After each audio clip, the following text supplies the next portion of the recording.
sétimo ano, tudo bem? A nossa aula de hoje é continuação da aula anterior sobre ângulos. A única coisa é que nessa aula nós vamos fazer a apostila, tá? Então, se vocês têm a apostila, peguem a apostila, porque algumas coisas dá para responder na própria apostila. Caso você não tenha, acompanhe meu vídeo e responda no caderno, tá bom? Objetos do conhecimento, relações entre ângulos formados por retas paralelas interceptadas por uma transversal. A gente já estava estudando isso na aula anterior, certo? A habilidade é a 23. Verificar relações entre ângulos formados por retas paralelas cortadas por uma transversal, com ou sem uso de software de geometria dinâmica. Ângulos complementares. Vamos relembrar, então, o que são ângulos complementares. Ângulos complementares é quando a soma dá 90 graus, tá? Ok? Isso. Ângulos suplementares é quando a soma dá 180 graus. Isso mesmo. Ângulos OPV é quando um está de frente para o outro e eles possuem a mesma medida. Então, peraí, deixa eu pegar a luzinha aqui. Esse é OPV a esse é OPV a esse, ok?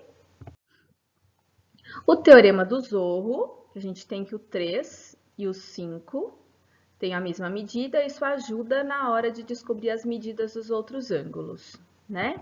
E aqui foi a parte mais importante da aula anterior, que a gente viu todas as relações presentes nas paralelas cortadas por uma transversal em relação aos seus ângulos, tá?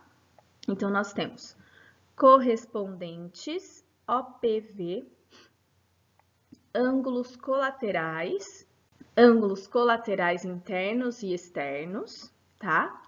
Ângulos alternos internos e externos, ângulos suplementares e OPV, tá bom? Muito bem. Então, nós vamos para a primeira atividade. Junte-se a um colega e leia o texto a seguir. Em seguida, analise as informações sobre as rodovias transversais e escreva um parágrafo explicando cada uma delas.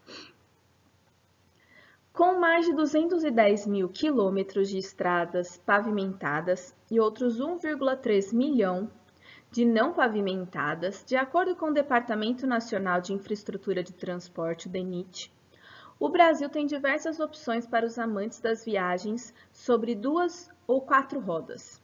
Muitos não sabem, mas para se perder neste emaranhado de caminhos que atravessam, para não se perder neste emaranhado de caminhos que atravessam todas as regiões do país, o nome da estrada representa uma informação valiosa sobre posicionamento do viajante no território nacional. As rodovias que cruzam o país em linhas horizontais, transversais, têm como primeiro algarismo o 2, como por exemplo BR-230.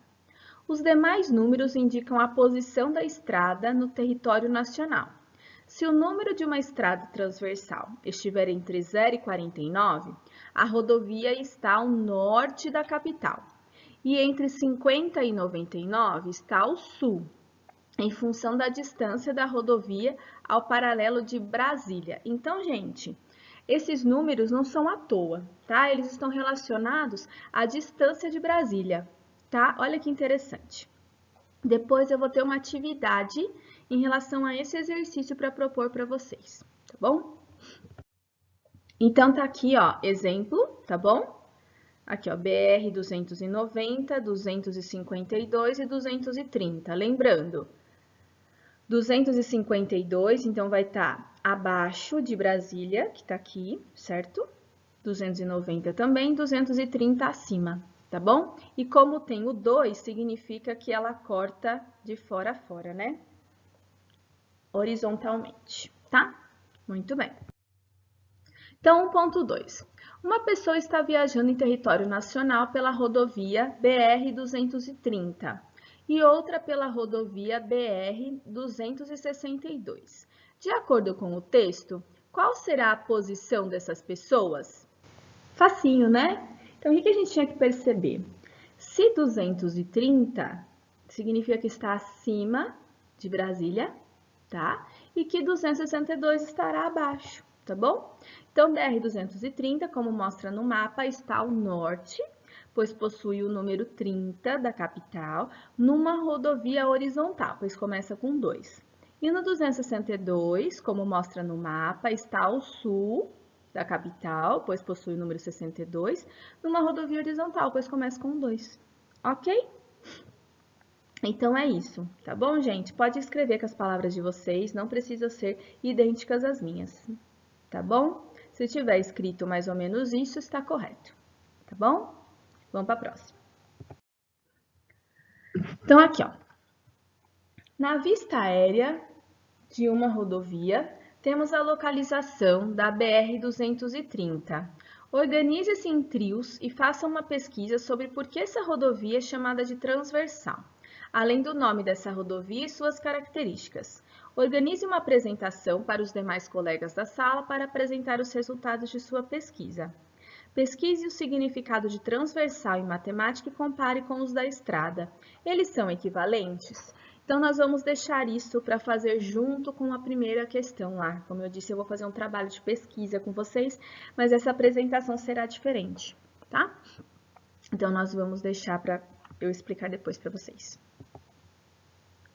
Nós vamos fazer um podcast. Depois eu explico mais.